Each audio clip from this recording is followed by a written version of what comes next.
ফিদ্দিনাকে আকফিকাল আমালুল কালিল।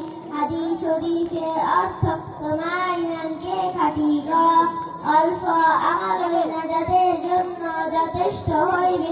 2 number হাদিস শরীফ, খায়রুকুম মান তাআল্লামাল কুরআনা ওয়া আল্লামা।